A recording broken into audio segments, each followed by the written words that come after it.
Alright, today I want to talk about one of my favorite authors, Carl Jung. This is just a random book of his that I picked up. I'll give you a few books to read of his at the end that are very simple, very introductory, because I think once you get the introduction to Jung and then you begin to study him more and more, the principles just click. They're very conceptual at first. They don't make a lot of sense at first. They're very poetic, very interpretive, but the greatest part about Jung is that each and everybody can apply these principles to themselves and make great growth with themselves, and simply just pondering these ideas and being aware of these ideas is going to make some of the biggest impact that you've ever had in your life. So to sum up what I'm going to talk about today is I'm just going to talk about the unconscious, and this is just the idea of we have two types of mind.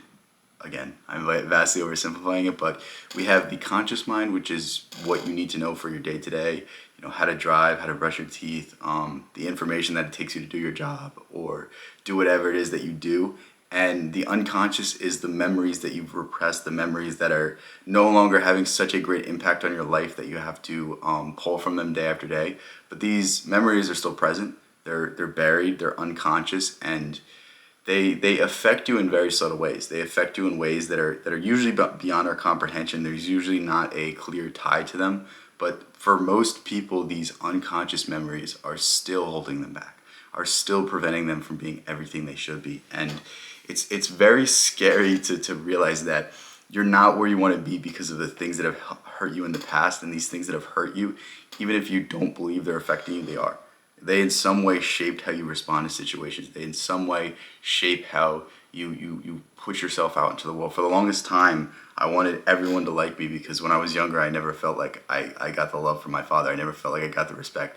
I never felt like anything I did ever lived up to the standard he had for me. And, now I realize that it's just him thinking that I can basically take over the world, that I can do whatever I want, that I have so much potential, and it was really just misplaced love.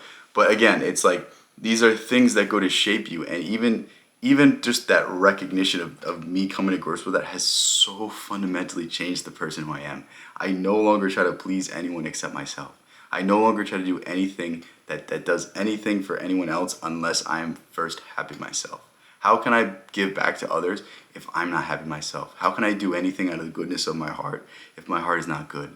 That is my mindset to things, but these are simple fundamental principles that the more you linger on, the more you cling on to, the more they begin to make sense. And these are things that I've really only understood for about a year. And in this past year, I want to say that I've transformed as an individual so much. It's understanding that things are affecting you that you haven't resolved. Things in your life, memories that you've repressed, people that have hurt you, things that have just shaped who you are today are actively changing your life. They have a say over you, and you're not fighting back against these influences. You're not going to war with these influences. You're not going to war with yourself. You're not understanding that unless you do this shadow work, unless you understand why it is that you keep getting yourself in this situation, you can't fix it.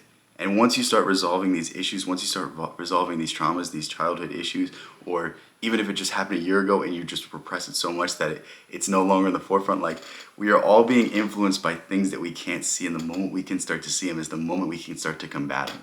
If you're fighting an enemy and you know nothing about them, how are you ever going to win?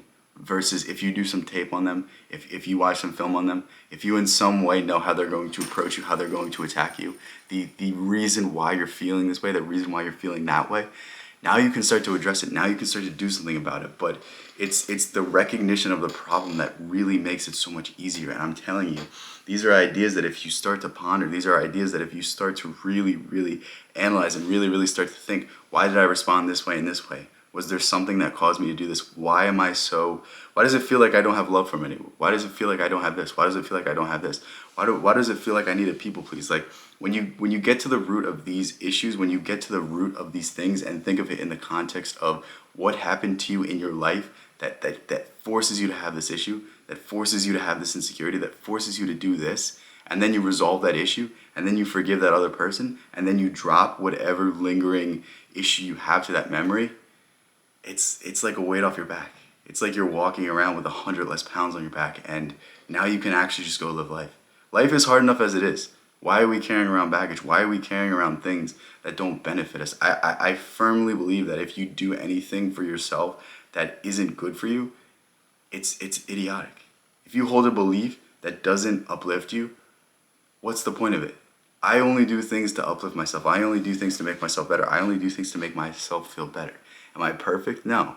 But the truth is, striving for that has made my life so much better, and understanding the idea of the unconscious and these invisible forces that affect your day to day, and slowly resolving them over time. Like a year ago, I was a broken person. Today, I'm probably still a broken person, but it's a lot less. It's a lot less broken. It's a lot less that needs to be fixed, and it's really awesome because, you know, a year ago, I don't think I could smile as much as I can today, but, you know, 90% of my days I'm happy. 90% of my days, no matter what's going on, no matter what stress is happening to me, I can smile because I know that the challenges I face aren't battles that have been gnawing at me for the entirety of my lifetime. And the books that I want you to pick up from Jung are simply Memories, Dreams, Reflections. I think that will give you the greatest insights on Jung's personal philosophy because it's a semi-autobiography. The point of Memories, Dreams, Reflections is really to encapsulate some of Jung's personal experiences with his ideas and how he went about curing himself. One of his most inspiring ideas was like Jung had to resolve all of his own issues so that he could be the best and most impartial to his patients, so that he could better understand them without shading them with bias. Another great book is Man and His Symbols. This is probably the most approachable to all of Jung's concepts. It talks about what I just talked about, the unconscious. It talks about dream analysis. It talks about the anima animus. It talks about archetypes. It literally hits on all the key points, and it's really, really good because the point of that book was to bring it to as many eyes as possible. It was meant for a mass audience. It wasn't meant to be a scientific book. This book I have right here, this is pure science. Like it's literally 500 pages of scientific research, and it's like, I don't think you want to read that, but like Man and His Symbols is, I think it's like 300, 400 pages. Very simple, very abridged, very straightforward, no scientific jargon, and you'll gain a lot from it. And the last one I want to talk about is The Undiscovered Self.